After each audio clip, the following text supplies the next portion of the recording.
영국의 수상이자 히틀러와의 전쟁을 승리로 이끌었던 윈스턴 처칠이 90세 생일에 그림을 그리며 앉아있는데 한 기자가 찾아와서는 생일 축하 인사를 전했다고 합니다. 90세 생신을 축하드립니다 라고 인사하고는 한마디를 덧붙였습니다.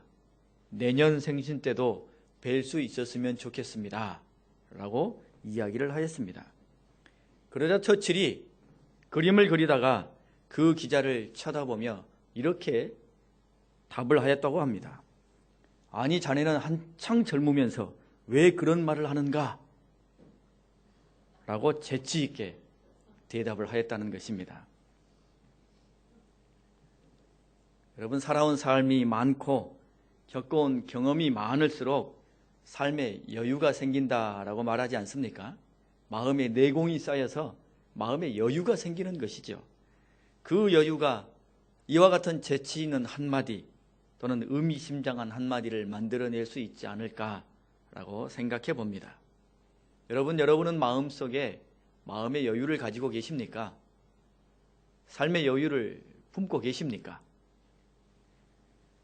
우리는 누군가의 뇌리 속에 혹은 누군가의 가슴 깊이 남겨질 한마디의 말을 가지고 있습니까? 그 한마디의 말로 사람을 살리기도 하고 사람의 길을 열어주기도 하고 생의 좌표를 삼게 하는 뜻깊은 그런 복된 사람들이 다 되실 수 있기를 바랍니다. 우리 옆에 계신 분들과 인사 나누겠습니다. 우리 교회 표 무가진교 한번 되뇌이시고요. 옆에 계신 분들에게는 사랑합니다, 사랑하겠습니다, 우리 인사 나누겠습니다. 무가진교를 먼저 하십시오. 무가진교, 네, 사랑합니다, 사랑하겠습니다.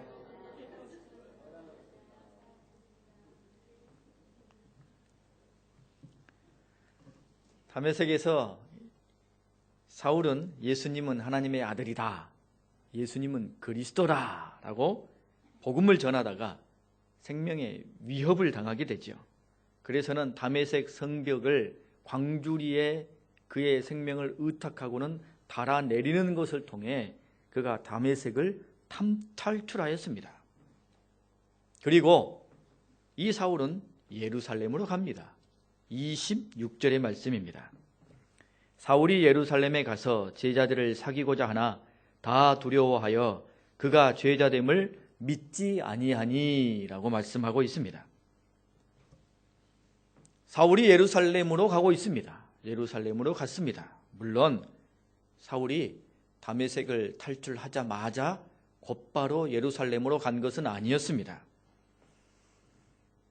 지금은 그때로부터 약 3년이 경과한 이후입니다. 다메섹을 탈출하여서 이 사도 사울은 곧바로 아라비아로 가게 됩니다. 그리고 아라비아에 한참을 기거하다가 다시 다메섹으로 가게 되죠. 그와 같은 기간이 3년을 흐르게 됩니다. 갈라디아서 1장 17절부터 19절의 말씀에 보게 되면 이 기간에 대한 사울의 행적에 대해서 스스로 고백하고 있습니다. 나보다 먼저 된 사도된 자들을 만나려고 예루살렘으로 가지 아니하고 아라비아로 갔다가 다시 다메섹으로 돌아갔노라. 그 후 3년 만에 내가 게바를 방문하려고 예루살렘에 올라가 그와 함께 15일을 머무는 동안 주의 형제 야고보 외에는 다른 사도들을 보지 못하였노라 라고 스스로 고백하고 밝히고 있습니다. 다메섹에서 탈출하여 아라비아로 가고 아라비아에 장기간 체류하고는 다메섹으로 되돌아오게 됩니다. 그리고 게바, 곧 베드로를 만나기 위해서 예루살렘에 오게 됩니다. 그리고 게바를 만나게 되죠. 그리고 그 외에 그가 만난 주의 제자는 야고보 하나밖에 없습니다. 오늘 우리가 읽은 26절 말씀에 제자들을 사귀고자 하나 다 두려워하여 이 사울을 만나지 아니하였다라는 말을 그대로 반증해주고 있습니다. 야고보 외에는 이 사울이 예루살렘에 가서 그 어떤 제자들, 어떤 성도들도 만나지를 못합니다. 사울은 예루살렘에 가서 그곳에서 제자들과 만나 깊은 교제를 하고 싶었을 것입니다. 아마도 추측하건대 이 사울이 게바, 곧 베드로를 만나기 위해서 예루살렘으로 간 이유가 있을 것입니다. 그것은 사울에게 있어서 최고의 약점 무엇입니까? 생전에 예수님과의 경험이 하나도 없다는 것입니다. 생생한 하나님의 경험, 생생한 주 예수님의 그 말씀, 그 놀라운 일들을 베드로로부터 듣고 싶었겠죠. 제자들에게서 듣고 싶었겠죠. 아마 그 마음을 가지고 제자들을 만나러 갔을 것입니다. 게바를 만나러 갔을 것입니다. 그런데 불행하게도 제자들은 여전히 그를 두려워하였습니다. 사울이 주님을 만나고 회심한 지가 벌써 3년이나 지났습니다만 아직도 예루살렘 교회의 성도들과 제자들은 사울의 진위를 의심하는 분위기가 가득했습니다. 충분히 이해가 됩니다. 왜냐하면 사울이 예루살렘에서 자행한 악행이 매우 컸기 때문입니다. 사울 때문에 피해를 직접 당한 피해자들이 예루살렘 교회에 있습니다. 간접적으로라도 그 일에 관련되어 마음의 상처를 입거나 여러 가지 어려움을 겪었던 사람들이 예루살렘 공동체에 있습니다. 그러니 사울을 쉽게 받아들이기가 어려운 것이지요. 마음의 문을 활짝 열 수가 없습니다. 게다가 다메섹과 예루살렘은 230km나 떨어져 있습니다. 우리로 말하면 여기서 서울을 약간 지나쳐가 일산까지 거리 정도 될 것 같습니다. 우리로 말하면 뭐 차 3시간, 4시간 타면 충분히 가는 거리입니다만 당시에는 매우 먼 길입니다. 그 먼 길을 예루살렘에서 다메섹까지 혹은 다메섹에서 예루살렘까지 소식이 왔다 갔다 하기 쉽지 않지요.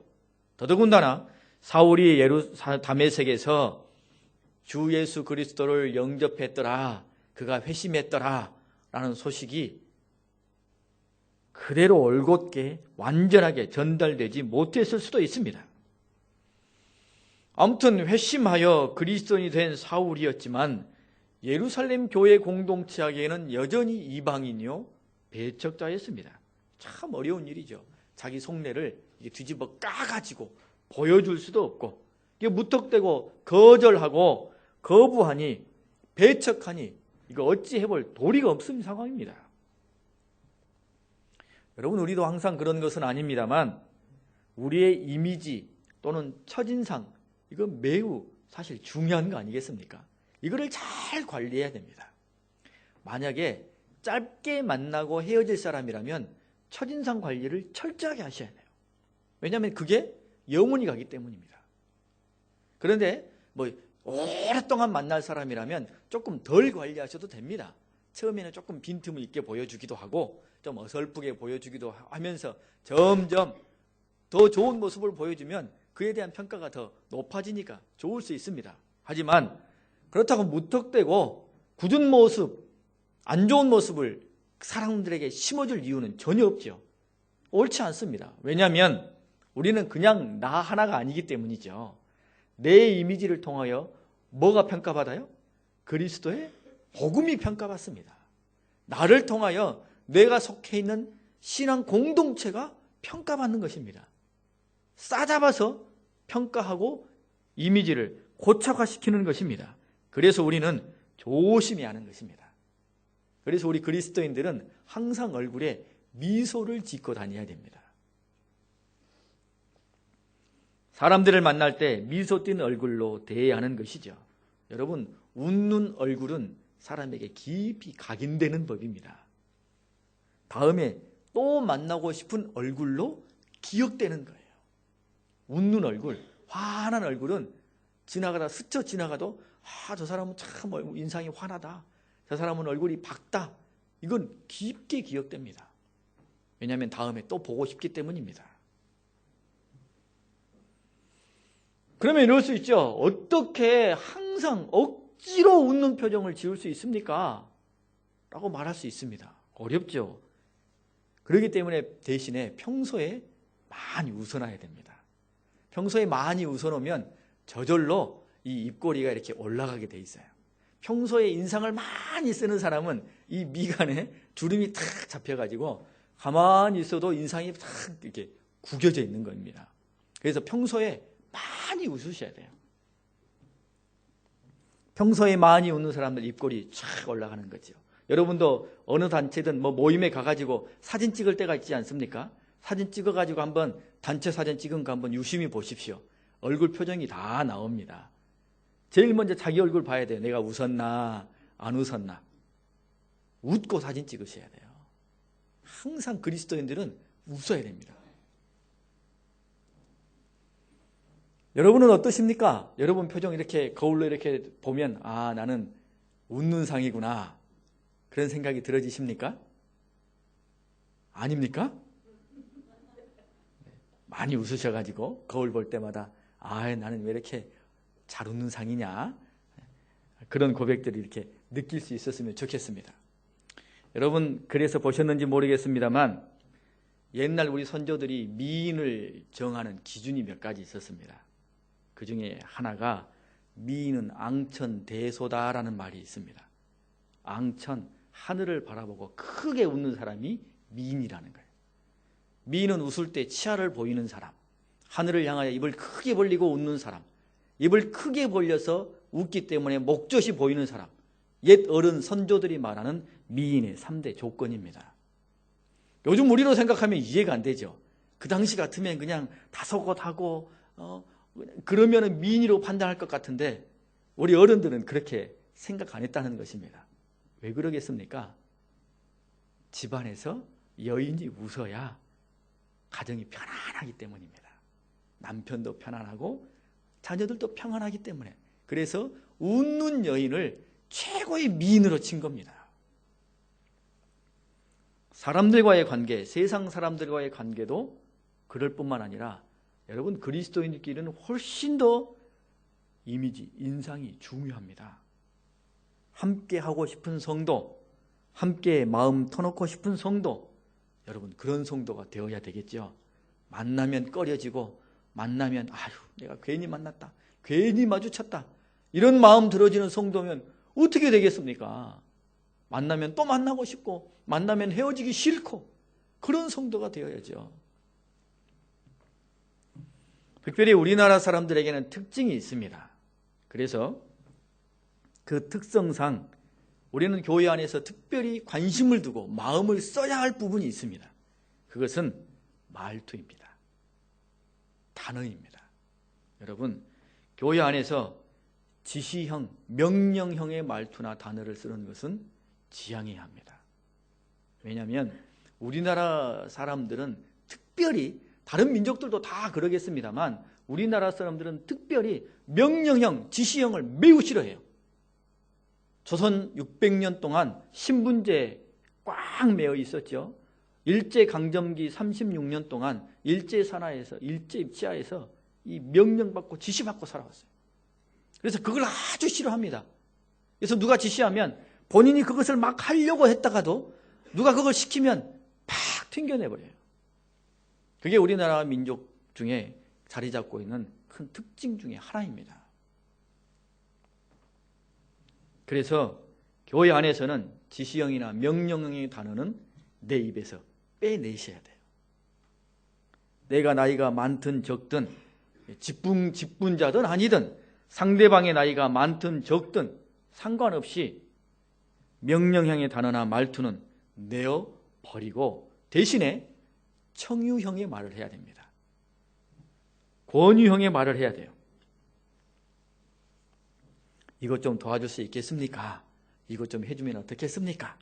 나와 함께 이것을 하면 어떻겠습니까? 이렇게 청유하고 또 권하는 이런 투의 말을 해야 된다는 것이죠. 당연히 해야 할 일임에도 불구하고 상대방에게 요청하고 상대방도 기꺼이 동의하고 허락할 때 덕스러운 관계가 유지되는 것입니다. 여러분 교회는 혈연이나 지연이나 학연이나 또는 이해관계로 맺어진 공동체가 아니죠. 그래서 그만큼 평화나 안정을 유지하는 데 깊은 관심을 기울여야 됩니다. 다양한 부류의 사람들, 다양한 삶의 환경과 배경을 가지고 있는 사람들이 단지 주 예수 그리스도의 복음 하나로 그것 때문에 묶여져 있는 공동체입니다. 그래서 이 공동체의 안정과 평화를 유지해내기 위해서는 각별한 관심과 또 배려가 필요하다는 것입니다. 그래서 속된 말로요, 집에서 하던 습관 교회에서 하면 안 됩니다. 세상에서 하던 버릇 교회 와서 하면 안 됩니다. 옷을 갈아입으셔야 돼요. 그래야 교회의 건강성을 유지하고 지켜낼 수 있는 것입니다. 저도 가끔 이렇게 헷갈릴 때가 있어요. 집에서 하던 그 습관, 그 단어가 교회 와서 이렇게 불쑥 나오려고 할 때가 있어요. 잠깐 긴장을 놓치면 불쑥 나오려고 할 때가 있습니다. 깜짝 놀라죠. 여러분, 내가 무심코 던진 명령 한마디가 공동체의 평화를 깨트리고 작은 삶 하나를 실족시킬 수 있습니다. 그렇기 때문에 우리는 주의해야 되는 것이죠. 상대방에게 좋은 이미지를 심어주고 좋은 관계를 유지할 때 내가 전하는 복음이 생명력이 있고 힘이 있게 되는 것입니다. 내가 속해 있는 공동체가 건강한 공동체가 되는 거예요. 내가 어디 가서든 내가 속해 있는 우리 교회 좋은 교회야, 대단한 교회야, 멋진 교회야 라고 자신 있게 말할 수 있는 공동체가 될 수 있고 또 계속 유지할 수 있는 것입니다. 사도 바울, 그가 여전히 지금 이름은 사울입니다만 그가 과거 예루살렘에 행한 그의 이미지 때문에 지금 예수 그리스도를 구주로 영접하고 회심한 지 3년이 지났음에도 불구하고 예루살렘 공동체에 들어가지를 못하고 있어요. 그들과 만나지를 못하고 있습니다. 이 얼마나 답답한 일입니까? 여러분, 이렇게 길이 막혀 전전긍긍하던 사울을 누가 도와줍니까? 바나바가 도와줍니다. 27절 말씀을 우리 함께 읽겠습니다. 바나바가 데리고 사도들에게 가서 그가 길에서 어떻게 주를 보았는지와 주께서 그에게 말씀하신 일과 다메섹에서 그가 어떻게 예수의 이름으로 담대히 말하였는지를 전하니라. 아멘. 이 사울을 도와준 사람이 바나바입니다. 앞에서도 바나바, 뒤에서도 바나바. 바나바입니다. 여러분, 이 바나바는 어떤 사람입니까? 그는 구브로에 사는 레위인으로 그의 본명은 요셉입니다. 그는 예수 그리스도를 구주로 영접하고 초대 예루살렘 교회의 일원으로 속했던 사람입니다. 그리고 그는 하나님 앞에 큰 은혜를 받아서는 자기의 소유를 다 팔아서는 교회 앞에 기쁨으로 그것을 봉헌한 뛰어난 믿음의 행위를 보여주었던 사람입니다. 말씀도 잘 증거하였고 또 사람들을 위로하고 일으켜 세우는 뒤에 타고난 은사를 갖고 있어서 그의 이름을 교회에서 바나바, 즉 권위자라고 이름을 붙여주었습니다. 권위자, 권면하고 위로하는 사람이다 라는 뜻입니다. 권위자라는 이름을 얻게 되었어요. 당시 예루살렘 교회 안에서 이 바나바는 상당한 지위와 힘임을 얻고 있었다라고 볼 수 있었습니다. 이 바나바가 사울을 어떻게 알게 되었는지는 정확하게 알 수 없습니다만 사울이 예루살렘 공동체의 일원으로 들어가는 것, 이 일의 결정적인 역할을 바나바가 감당해 주었습니다. 즉 바나바가 사울을 자신의 얼굴을 걸고 자신의 신용을 걸고 예루살렘 교회와 그리스도인들에게 소개하고 천거하였던 것입니다. 그는 직접 자신이 사울을 데리고 예루살렘 교회와 제자들을 만나러 갑니다. 그리고 그가 길에서 어떻게 주를 보았는지, 주님께서 그에게 어떤 사명을 주셨는지, 그가 다메섹에서 어떻게 복음을 담대히 전하였는지 상세히 설명해주고 이 사울을 보증해 줍니다. 바나바가 없었다면 사울 어떻게 됐을지 알 수 없습니다. 바나바의 수고가 없었다면 사울을 통한, 바울을 통한 선교 사역이 어떻게 됐을지 알 수 없습니다. 또한 실제 바나바는 사울의 선교 사역에 직접 참여해서 안디옥과 그 이론에 복음을 증거하는 일에도 함께 동행하였던 그런 인물입니다. 위대한 인물이죠. 여러분, 우리는 이 바나바를 통하여 무엇을 얻을 수 있을까요? 첫 번째는 바나바는 주님의 큰 그림을 볼 줄 알았던 사람입니다. 그는 과거 이 사울의 악행이나 행적을 주님의 역사하심보다 크게 보지 않았습니다. 즉 자신의 동료들, 자신의 가까이 있는 사람들이 이 사람 때문에 피해를 입고 어려움을 겪고 그것 때문에 예루살렘 공동체가 와해될 지경까지 이르렀습니다. 사울이 행한 일은 사람을 그저 핍박하고 사람을 그저 해코지라는 것에서 그친 것이 아니라 주 예수 그리스도의 복음을 가로막는 배역과 배도의 행위였습니다. 그런 엄청난 죄악을 저지른 사람이었습니다만 바나바는 사울에 대한 감정적인 관계에만 머무르지 아니하고 주님의 큰 그림을 보았습니다. 주님께서 그를 통해 섭리하시고 역사하셔서 복음을 증거케 하시고 하나님의 귀한 일을 이루신다라는 것을 보다 더 큰 그림을 보았다는 것입니다. 그래서 그는 자신의 모든 것을 다 내려놓고 이 사울이라는 사람을 천거하는 것입니다. 자신보다 주님의 뜻이 더 크고 중요하기 때문입니다. 이 사울을 누가 만나 주었습니까? 주 예수 그리스도가 만나셨습니다. 사명을 누가 주었습니까? 주 예수 그리스도가 주었습니다. 그러니 바나바보다 주님이 훨씬 크신 분 아닙니까? 그 주님의 뜻 앞에 바나바는 자신의 감정, 자신의 생각, 자신의 판단을 내려놓고 사울을 예루살렘 공동체 안에 천거하는 것이었습니다. 주님의 뜻이 더 크고 중요하기 때문입니다. 이것을 볼 줄 알아야 돼요. 그리스도인들은 이것을 볼 줄 알아야 됩니다. 우리가 세상 밖에서 세상에서 살아갈 때는 하나님의 뜻 하나만 알면 됩니다. 그런데 교회 공동체 안에서 살아갈 때는 두 가지 때문에 갈등해요. 이게 하나님의 뜻인데 나와의 관계 속에서 어떻게 할 것인가. 이 두 가지 속에 늘 갈등하게 됩니다. 왜냐하면 하나님의 뜻도 고귀한 것이고 내가 지금 속해 있는 이 공동체 안에서 내가 담당하는 역할도 고귀한 것이기 때문이에요. 그래서 이 두 가지 때문에 서로 갈등할 때가 있고 상충할 때가 있습니다. 여러분 그럴 때 뭘 선택하셔야 됩니까? 하나님의 큰 그림을 생각하셔야 돼요.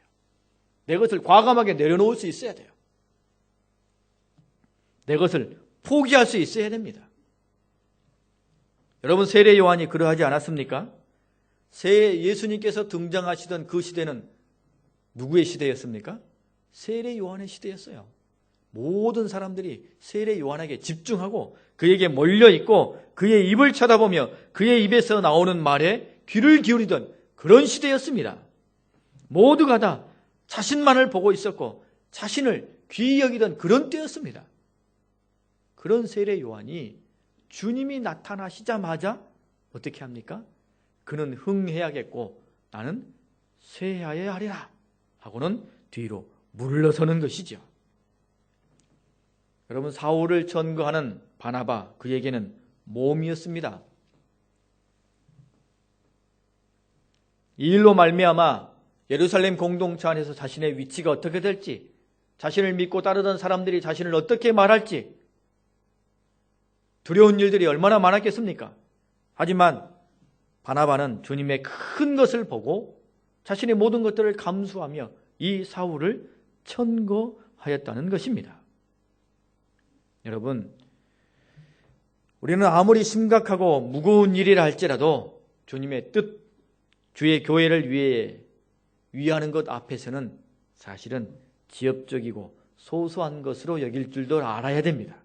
내가 생각할 때는 이것이 커 보이지만 하나님의 교회를 위해서라면 내가 감당하고 이것 사실은 지엽적이고 작다라고 생각할 줄 알아야 돼요. 그것이 교회를 무너뜨리고 복음을 막는 것이 아니라면 우리는 그렇게 생각할 줄 알아야 되는 것입니다. 세상에서는 사람들이 서로 다투면 감정이 상하고 또 서로 상종하지 않고도 살아갑니다. 철천지 원수가 되기도 합니다. 하지만 여러분 그리스도인들은 그래야 합니까? 그렇지 않습니다. 그리스도인들은 달라야지요. 그리스도인들은 다르게 사는 사람들입니다. 갈등이 있고 싸움이 있고 다툼이 있고 부절이 있을 수 있습니다. 그런데 그 다음은 세상 사람들과 다른 것이죠. 철천지 원수라고 안 보면 끝입니까? 미워한다고 한번 내 마음에 찍혔으니 이제는 당신은 끝이다라고 내 마음에서 딱둑 잘라내버리면 됩니까? 세상 사람들은 그렇게 하죠. 그러나 그리스도인들은 다른 것입니다. 그렇게 하는 것이 아닙니다. 도리어 주의 나라를 위해서, 주의 교회를 위해서, 하나님의 뜻을 위해서 내가 손해보는 것이 맞습니다. 내가 욕먹는 것이 맞습니다.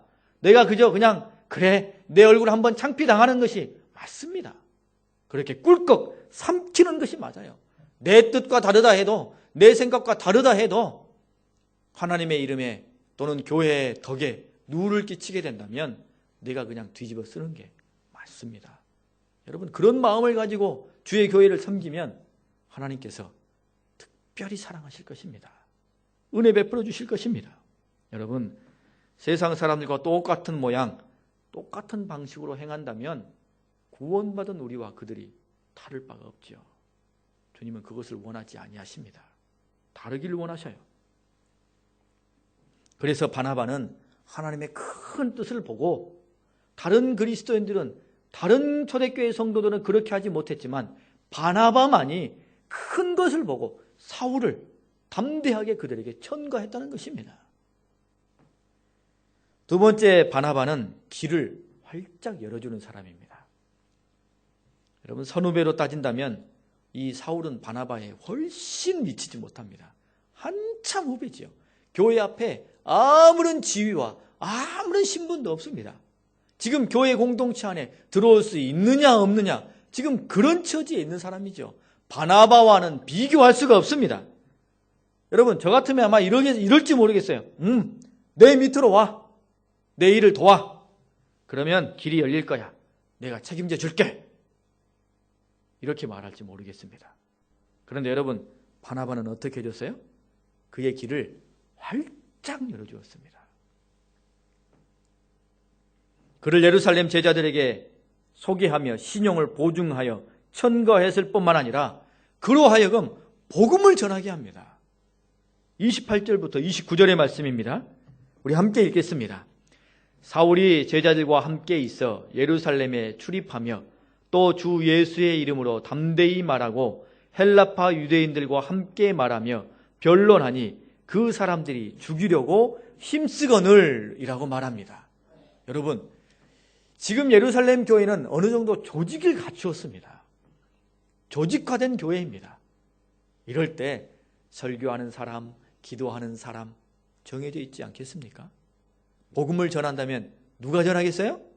바나바가 전하고 사울은 옆에 서서 보조하는 것이죠. 그런 역할을 하는 것이 자연스러운 모습이죠. 그런데 바나바는 어떻게 해줍니까? 이 사울의 길을 활짝 열어줍니다. 누군가의 길을 열어주기는 매우 어렵고요. 누군가의 길을 막는 것은 매우 쉽습니다. 그렇죠? 누군가의 길을 열어주기는 엄청나게 어렵습니다. 하지만 누군가의 길을 막는 것은 아주 쉬워요. 누군가가 내 말을 듣고 글을 들어 쓰기는 어렵습니다만 누군가가 내 말을 듣고 글을 쓰지 않기는 쉬운 거예요. 그 사람은 어때요? 글쎄요, 이 한마디면 되는 거 아니겠습니까? 어느 누가 그에 대해서 부정적으로 평가하는 사람이 있는데도 불구하고 굳이 글을 들어 쓰려고 하는 사람이 누가 있겠습니까? 사람의 길을 가로막는 것은 누구나 할 수 있습니다. 그러나 길을 열어주는 것은 아무나 할 수 없는 것입니다. 바나바가 이 사울의 길을 활짝 열어줍니다. 사울은 무수히 약점이 많은 사람입니다. 예루살렘에는 그냥 인사만 하고 빨리 다른 데로 도망가고 싶은 그런 장소 아니겠습니까? 내 허물을 속속들이 다 알고 있어요. 나 때문에 옥에 갇힌 사람이, 나 때문에 고문을 당한 사람이 지금 함께 교회 공동체 안에 있습니다. 어떻게 그 사람 얼굴을 볼 수 있겠습니까? 그 사람 앞에 고개나 들 수 있겠습니까? 그런 약점을 많이 갖고 있는 사울이지만 바나바가 그를 지지해주고 그의 사역을 활짝 열어줍니다. 복음을 증거해요. 여러분, 그것을 이해하지 못하면 옆에 서서 다른 그리스도인들이 세상에 얼마 전까지만 해도 칼 들고 우리 잡으러 다니더니 이제는 예수님 만났다고 앞서서 저렇게 복음 증거하고 있다고, 좀 주제나 알고 좀 뒤로 있을 것이지, 이런 말 하기 쉽죠. 다른 유대인들도 손가락 까질하기 쉽죠. 저것이 분명히 뭐가 있다고. 지금 받은 게 있다고, 얻는 게 있어서 지금 우리를 배신했다고 이렇게 말하기 쉽지 않겠습니까? 약점투성입니다. 그런데 그 사울을 바나바는 활짝 길을 열어줘요. 복음을 증거하게 합니다. 보통 사람은 이렇게 생각하고 이렇게 느끼지 않습니까? 나보다 어린 사람, 나보다 늦은 사람이 나보다 더 잘하고 더 유명해지고 더 힘을 얻는 것을 보면 못 견뎌하고 불쾌하게 생각합니다. 다 그렇습니다. 저라고 예외이겠습니까? 저도 마찬가지입니다. 당연히 젊은 친구는 뒤에 있어야지. 당연히 후배는 내 뒤에 있어야지. 당연히 후배가 나를 떠받쳐줘야지. 나를 밀어줘야지. 이렇게 생각하는 것이 우리입니다. 여러분, 동기들, 똑같은 입사 동기들 중에 100명 중에 1명이 부장을 달까 말까 한다고 합니다. 1000명 중에 1명이 임원에 올라갈까 말까 하는 거예요. 그런데 100명 중에 1명 부장 딱 올라갑니다. 그럼 나머지는 어떻게 되겠어요? 그 마음속에 야, 축하의 박수를 보내주고 너 될 줄 알았어. 너 부장 될 줄 알았어. 부장뿐만 아니라 너는 사장까지 올라갈 거야. 이렇게 말해주는 사람이 많이 있겠습니까? 아니죠. 겉으로는 박수 쳐도 속으로는 생각이 불쾌하고 다르죠. 교회 안에서도 바나바와 사울의 관계 속에서도 충분히 그럴 수 있다는 것이죠. 하지만 바나바는 후배 사울의 길을 활짝 열어줍니다.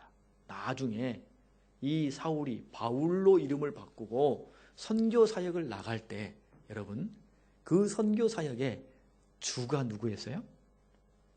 바울입니다. 부가 누구였어요? 바나바가 돼요. 놀라운 일 아닙니까? 대단한 인물입니다. 여러분, 그 당시 바나바의 측근이나 지지자들이 바나바를 원망하고 사울을 시기했을 수도 있습니다. 바나바에게 왜 그렇게까지 하시냐고, 왜 그렇게까지 하시냐고 그렇게 말했을 수도 있을 것입니다. 하지만 지금 우리 눈에 이 바나바가 얼마나 위대하게 보입니까? 그가 사울의 길을 활짝 열어주었기 때문입니다. 여러분, 자신보다 나은 사람을 발굴해내고 그의 길을 활짝 열어주는 것은 아무나 할 수 있는 것이 아닙니다. 이것은 그렇게 하면 자기 자신을 무너뜨리거나 자기 자신을 도리어 이 명예를 깎는 일이 아니에요. 나보다 훌륭한 사람을 발굴해내가지고 그의 길을 열어줄 수 있다는 것은 그만큼 안목을 가지고 있다는 것이요, 그릇이 크다는 뜻이죠. 여러분, 운동하는 선수들을 보게 되면 어렸을 때는 조금 실력이 덜한 코치를 만나서 배웁니다. 조금 잘하고 나면 어떻게 해야 됩니까? 더 실력 있는 코치한테 가야 돼요. 왜냐하면 그 이상의 길을 열어주지 못하기 때문입니다. 재능, 그 사람의 재능을 발견할 수 있는 눈은 많이 가지고 있습니다. 그런데 그 사람이 가지고 있는 재능 그대로 열어줄 수 있는 사람은 그렇게 많지 않습니다. 여러분, 바나바는 사도 사울을 정확하게 그를 보고 그의 길을 활짝 열어준 사람입니다. 자, 이제 우리를 볼까요? 여러분, 우리는 지금 누구의 길을 열어주고 있습니까? 여러분, 누군가의 길을 열어주고 계십니까? 아니면 반대로 누군가의 길을 막고 있지는 않습니까? 누군가가 자신의 역량을 10분 발휘하도록 그 자신의 열정과 열의를 다 쏟아서 앞으로 나아갈 수 있도록 길을 열어주고 뒤에서 밀어주고 있습니까? 아니면 사사건건 그의 길을 가로막고 그를 음해하고 내 뒤에 항상 있으라고 끌어내리고 있지는 않습니까? 여러분, 어리석은 부모는 자녀의 앞길조차 막는 것이요, 답답한 선배는 후배를 찍어내리는 것이요, 근시안적인 지도자는 다음 지도자를 길러내지 못하는 것입니다. 누군가의 길을 열어주고 보장해주고 협력해주는 사람, 그런 사람 그리스도인이야 합니다. 우리 모두가 그런 사람이어야 돼요. 나보다 내가 누군가를 전도했어요.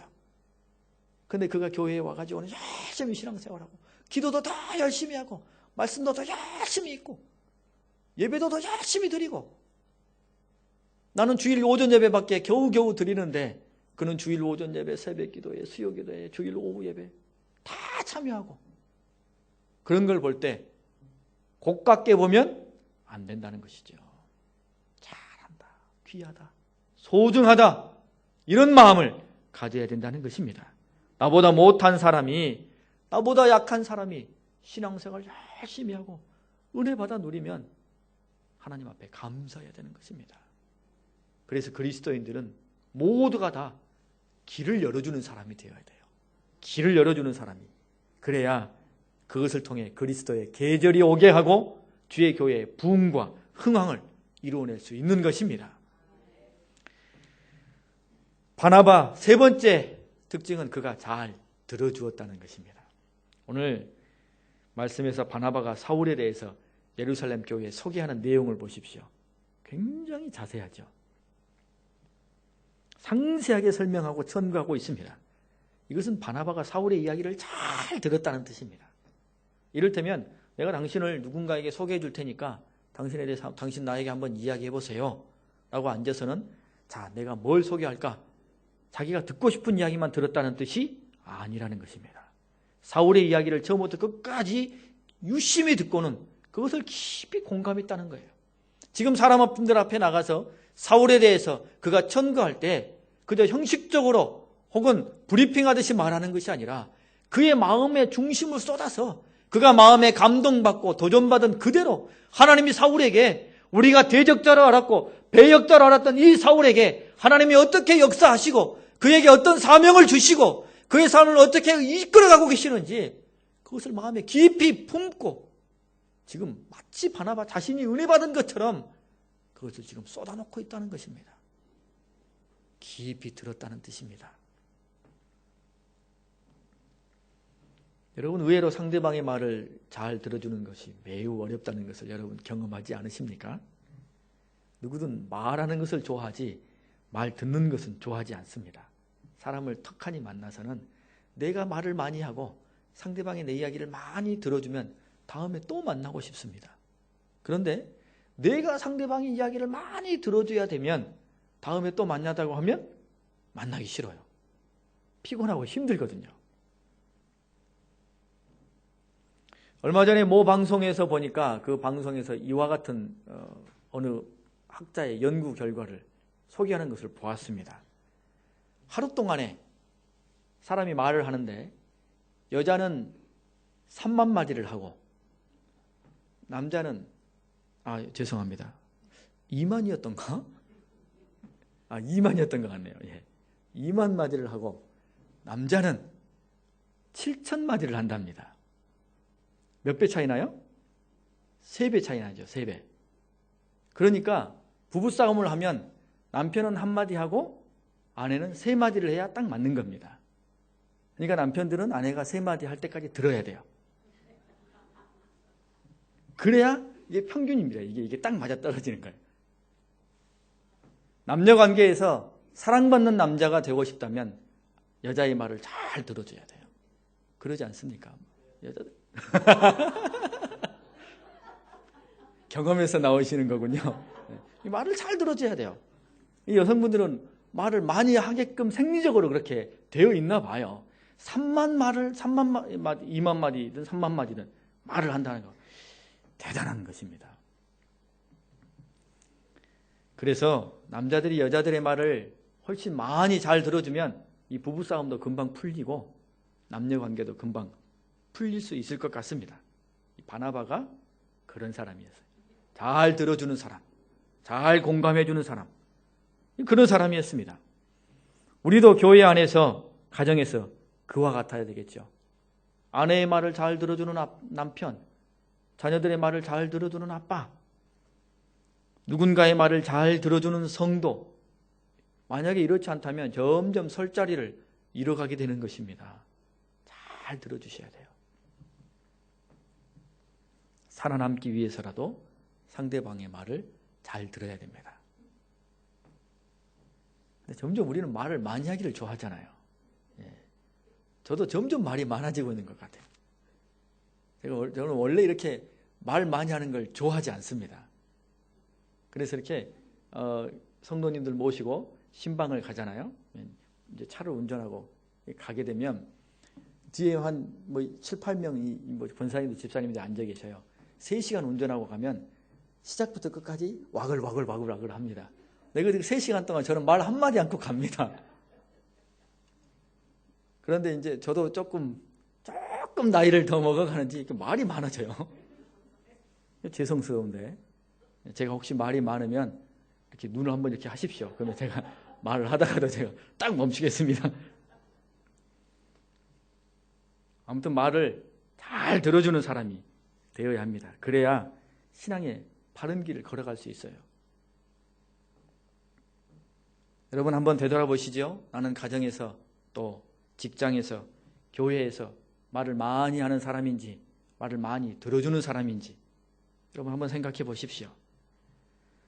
물론 해야 할 말은 해야 합니다만 듣고 말하는 것이 지혜로운 것이죠. 상대방의 이야기를 잘 들어주는 것이 그도 살고 나도 빛나는 멋진 방편이 되는 것입니다. 그것을 통해 바나바는 사울이라는 걸출한 하나님의 일꾼을 이끌어낼 수 있었어요. 들었기 때문입니다.